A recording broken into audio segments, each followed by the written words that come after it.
Hello aspirants and welcome back to GK Insights, and today we are going to discuss about our next topic, that is Quit India movement.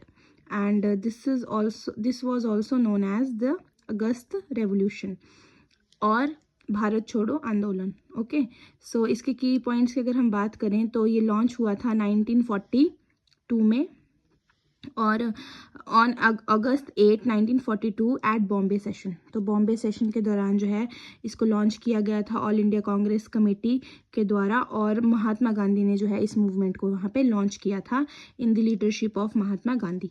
सो महात्मा गांधी जी ने ही do और die का जो है ये यहाँ पे slogan दिया और डिमांड की उन्होंने कि ब्रिटिशर्स जो है वो अपनी पावर को विड्रॉ कर दे इमीडिएटली.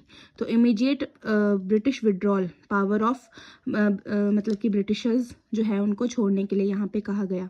देन सिविल डिसोबीडियंस दिखाए. सिविल डिसोबीडियंस जैसे हम पहले भी पढ़ते आ रहे हैं कि नॉन कॉपरेशन दिखाते थे, ये है ना, गवर्नमेंट बाइकआउट कर देते थे गवर्नमेंट सर्विसेज को और कॉलेजेस को, स्कूल्स को, स्ट्राइक करते थे और नॉन कॉपरेशन शो करते थे.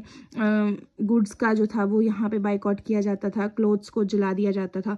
तो इस तरीके से ये जो प्रोटेस्ट करते आ रहे थे, मास प्रोटेस्ट जो थे यहाँ पे भी उन्होंने किया. उसके बाद है मास प्रोटेस्ट हुआ और लीडर्स को जो है यहाँ पे बहुत सारे लीडर्स को अरेस्ट किया गया, जैसे कि गांधी और नेहरू भी उनमें से जो थे वो एक थे.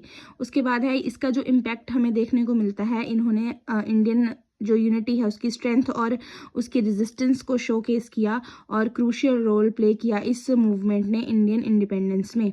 और गांधी जी जो थे ये इस मूवमेंट के पीछे की ड्राइविंग फोर्स थे कि किस तरीके से एज अ नेशनल लीडर जो है वो अपने आप को साबित कर रहे थे.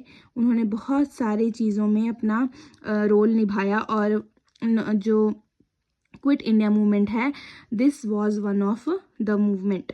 देन उन्होंने रिकॉग्नाइज किया अर्जेंसी को कि इंडिया को कितनी अर्जेंटली जो है इंडिपेंडेंस चाहिए और इसके लिए हमें एक डिसिसिव एक्शन लेने की ज़रूरत है अगेंस्ट द ब्रिटिश रूल. वो अगेंस्ट द ब्रिटिश रूल जो थे जाकर इंडिया को इंडिपेंडेंस दिलाने के लिए बहुत ज़्यादा अपना जो है वो मतलब कि एफर्ट कर रहे थे. ठीक है, उसके बाद है नॉन वायलेंट अप्रोच.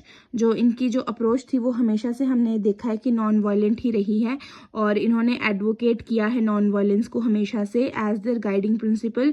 और मूवमेंट जो था इसमें जो है वो इस मूवमेंट में देखे गए हैं थोड़े से इंस्टेंस जो थे वायलेंस के, लेकिन ज़्यादातर ये मूवमेंट अपने जो प्रचार प्रसार इसका हुआ वो नॉन वायलेंस के करते ये जो है वो बहुत ज़्यादा ही मतलब कि सुर्खियों में रही, लाइमलाइट में रही ये मूवमेंट. और जगह जगह जो है इसके फेवर में जो है वो मतलब इसके फेवर में जो है वो लोगों ने इस पे भरोसा दिखाया महात्मा गांधी जी पे और इसका जो है वो समर्थन यहाँ पे किया. So that's all for today and in the next video we are going to discuss about the crucial role of Mahatma Gandhi in the independence struggle. Do like, share and subscribe and follow for more.